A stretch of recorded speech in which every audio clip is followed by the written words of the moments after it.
Sejam muito bem-vindos ao Doxa e Episteme. Hoje temos mais um episódio do bloco Mundo das Ideias, com o tema Contentamento Prático, Jeremy Bentham.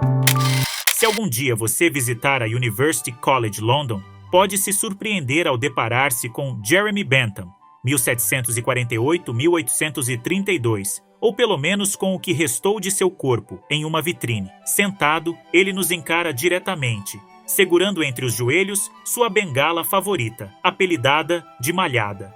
Embora a cabeça seja feita de cera, o restante foi mumificado e repousa em uma caixa de madeira, embora anteriormente estivesse em exposição.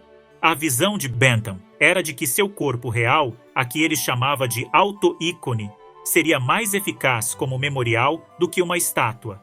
Assim, quando faleceu em 1832, deixou instruções sobre o tratamento de seus restos mortais.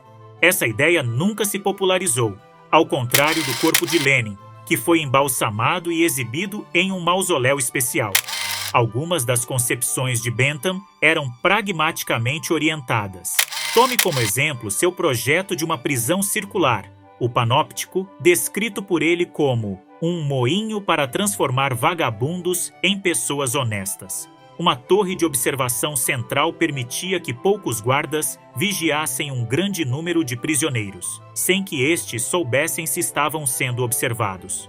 Esse princípio é adotado em algumas prisões modernas e até mesmo em diversas bibliotecas, representando um de seus grandes projetos para a reforma social.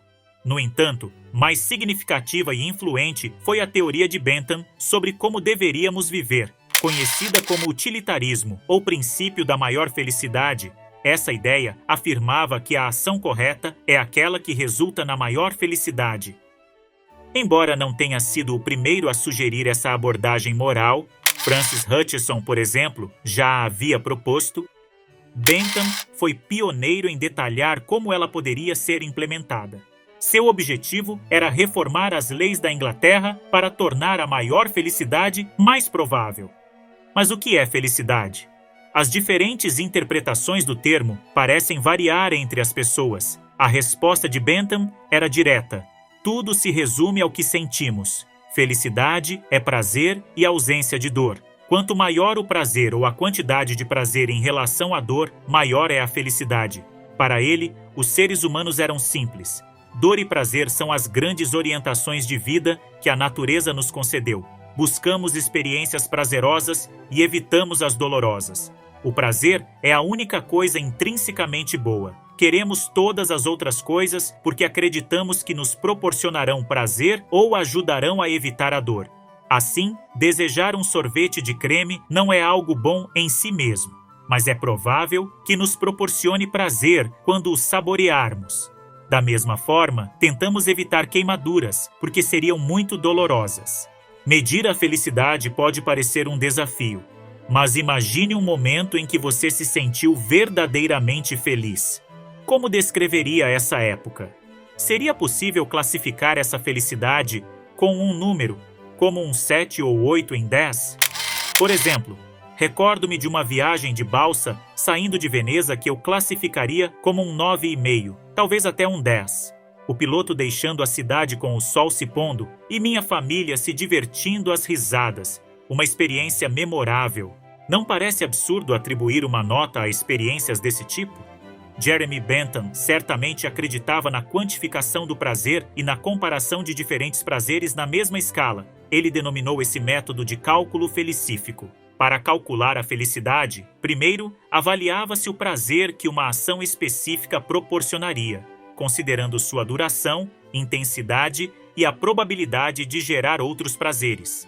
Em seguida, subtraía-se qualquer unidade de dor que pudesse ser causada pela ação, resultando no valor de felicidade da ação, ou utilidade, como Bentham chamava. Quanto mais prazer uma ação proporcionasse, mais útil seria para a sociedade, justificando assim a nomenclatura utilitarismo. A escolha entre diferentes ações possíveis baseava-se na comparação de sua utilidade e na seleção daquela que provocaria mais felicidade. Quanto às fontes de prazer, Bentham não fazia distinção entre prazeres edificantes, como a leitura de poesia, e atividades consideradas ingênuas ou simples, como brincar ou tomar sorvete. Para ele, o modo como o prazer é obtido não importa. O que conta é a quantidade de prazer gerado. Se sonhar acordado proporcionar a mesma felicidade que apreciar uma peça de Shakespeare, ambas as atividades terão o mesmo valor. Enquanto Immanuel Kant defendia deveres universais, como nunca minta, aplicáveis a todas as situações, Bentham acreditava que a avaliação da correção ou incorreção de uma ação depende dos resultados prováveis. Para ele, mentir poderia ser moralmente aceitável em certas circunstâncias, se no cômputo geral resultasse em maior felicidade do que dizer a verdade. Em uma situação em que mentir proporcionasse mais felicidade, um utilitarista consideraria a mentira como a ação moralmente correta. Por exemplo, ao responder a um amigo sobre o ajuste de uma calça jeans nova, um utilitarista calcularia se a maior felicidade adviria de uma mentira leve. Se sim, a mentira seria a resposta adequada. O utilitarismo apresentou-se como uma teoria radical no final do século XVIII. Uma de suas características notáveis era a igualdade na consideração da felicidade, como expresso nas palavras de Bentham: todos valem como um e ninguém vale mais que um. Nenhum indivíduo recebia tratamento especial, sendo o prazer de um aristocrata equiparado ao prazer de um trabalhador comum. Isso contrastava fortemente com a ordem social vigente, na qual os aristocratas exerciam influência significativa sobre o uso da terra e tinham direitos hereditários na Câmara dos Lordes, participando das decisões legislativas na Inglaterra. O aspecto ainda mais radical para a época residia na crença de Bentham de que a felicidade dos animais era relevante, pois, assim como os seres humanos, eles eram capazes de sentir prazer e dor. Não importava se os animais não podiam raciocinar ou falar. O critério central para a inclusão moral era sua capacidade de experimentar dor e prazer. Essa perspectiva estabeleceu a base para muitas campanhas contemporâneas em prol do bem-estar animal, ecoando as ideias de pensadores como Peter Singer. No entanto, a abordagem de Bentham enfrentou uma crítica contundente de Robert Nozick, que propôs um experimento mental envolvendo um aparelho de realidade virtual. Esse dispositivo proporcionaria uma vida de ilusões prazerosas, sem risco de sofrimento ou dor. Nozick argumentou que, conforme a análise de Bentham, deveríamos nos conectar a esse aparelho para maximizar o prazer e minimizar a dor. Muitas pessoas, apesar de gostarem de experiências virtuais, recusariam a conexão permanente, indicando que valorizam aspectos da vida além de simples estados mentais de contentamento. Essa crítica foi retomada por John Stuart Mill, pupilo e, posteriormente, crítico de Bentham. Bentham estava profundamente imerso em sua própria época, buscando soluções para os desafios sociais circundantes. Pois bem, por hoje é só. Caso tenha gostado, dê aquele like maroto, assine o canal e compartilhe com os amigos. Um forte abraço e vitória sempre!